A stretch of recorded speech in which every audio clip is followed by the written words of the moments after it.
Baik, selamat siang. Assalamualaikum warahmatullahi wabarakatuh. Salam sejahtera untuk kita semua, salam sehat, dan salam bela negara.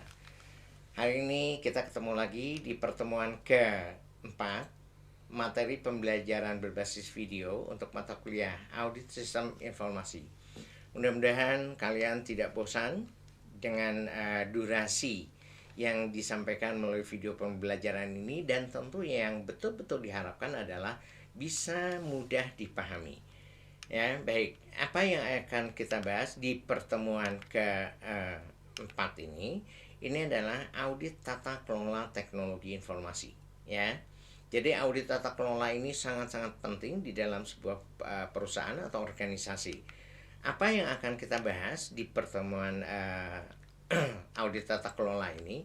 Seperti biasa, saya akan menyampaikan ilustrasi, kemudian ada pendahuluan, kemudian konsep dari tata kelola teknologi informasi, ya, pengertian dan tata kelola teknologi informasi, dan mekanisme dari audit tata kelola teknologi informasi. Sekali lagi, bahwa tata kelola atau governance ini betul-betul sangat-sangat dibutuhkan oleh setiap organisasi, setiap perusahaan.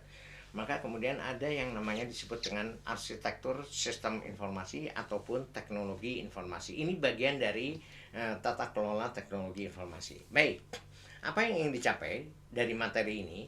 Diharapkan setelah menyelesaikan atau menonton video pembelajaran ini, kalian memahami, ya, dan mampu menjelaskan konsep dari tata kelola teknologi informasi dan tentunya mekanisme audit tata kelola teknologi informasi. Karena kalian di pertemuan sebelumnya sudah memutuskan menjadi seorang auditor dari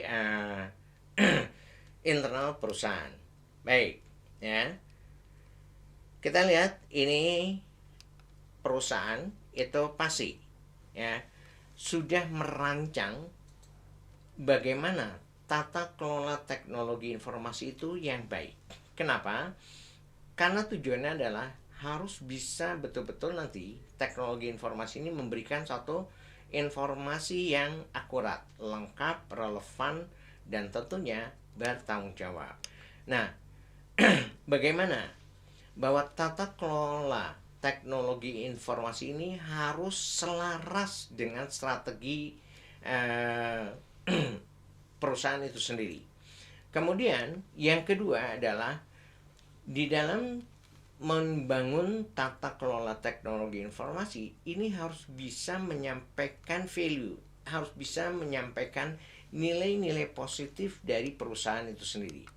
Yang ketiga itu bisa mengelola risiko atau manajemen risiko.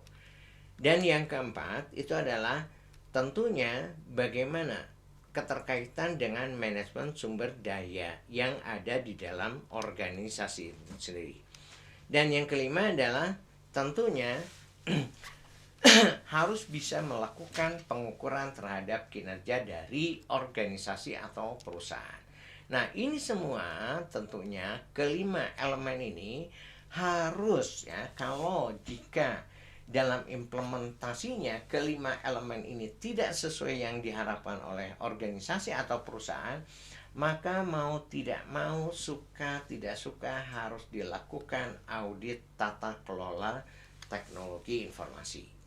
Nah, jadi bahwa rancang bangun tata kelola teknologi informasi ini betul-betul menjadi suatu hal yang sangat penting, sangat strategis untuk kemajuan dari perusahaan ataupun organisasi yang kita manage atau kita kelola, ya.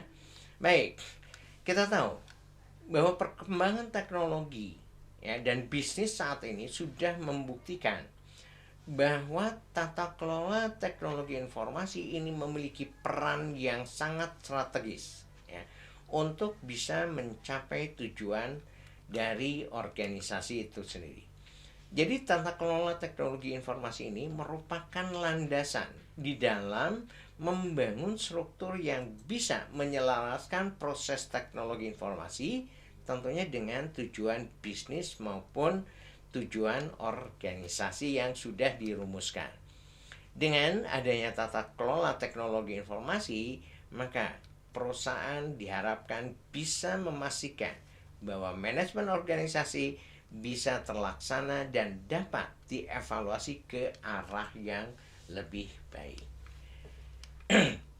Apa itu konsep tata kelola teknologi informasi? Jadi governance ya, atau tata kelola ini merupakan ya, kata dari government.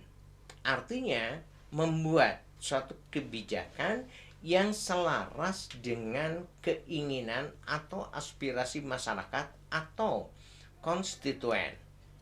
Jadi tata kelola teknologi informasi ini merupakan kumpulan kebijakan, kemudian proses atau aktivitas dan prosedur untuk mendukung pengorganisasian atau pengelolaan teknologi informasi agar hasilnya bisa selaras, bisa sesuai, bisa sejalan dengan strategi bisnis yang sudah ditetapkan oleh perusahaan.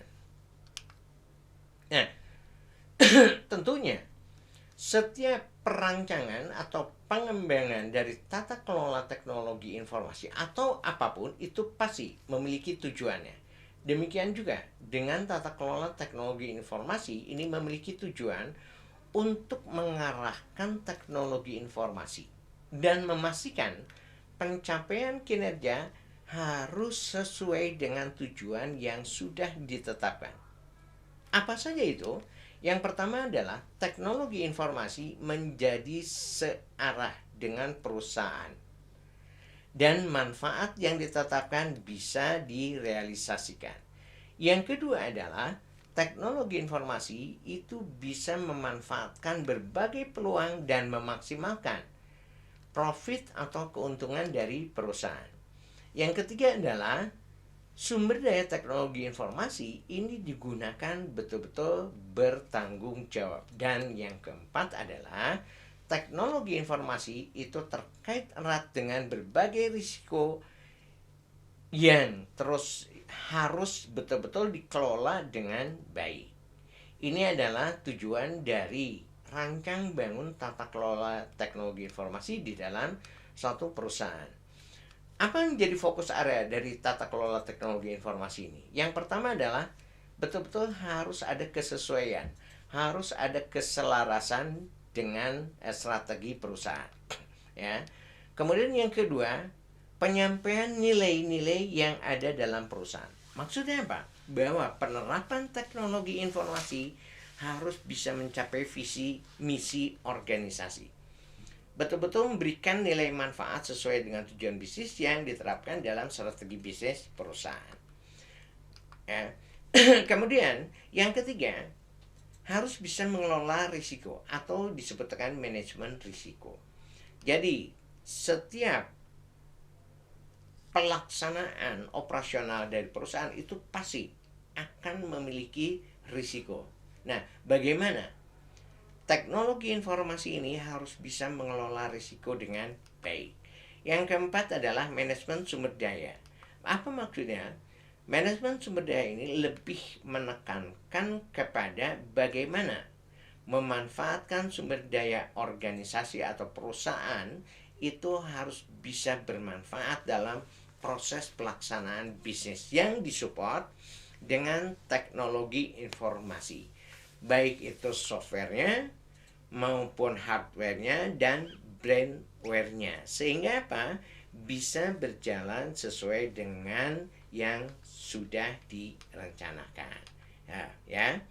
Kemudian yang kelima, bahwa teknologi informasi juga harus bisa melakukan satu pengukuran kinerja dari perusahaan, baik itu dari performa atau kinerja perusahaan itu sendiri, sumber daya manusianya maupun sumber daya lainnya. Ya. Baik, itu pertemuan keempat ini. Mudah-mudahan materi yang singkat ini bisa betul-betul diterapkan, dipahami, dan kemudian bisa diimplementasikan oleh kalian sebagai calon-calon auditor dari sistem informasi yang nantinya tentunya menjadi bekal di dalam menjalankan aktivitasnya. Baik, itu pertemuan keempat. Mudah-mudahan nanti kita sambung lagi di pertemuan kelima, keenam, ketujuh, dan kedelapan sudah mulai ke kasus. Nanti akan saya sampaikan secara live bagaimana kalian bisa menilai, memprediksi, kemudian mengevaluasi, dan seterusnya.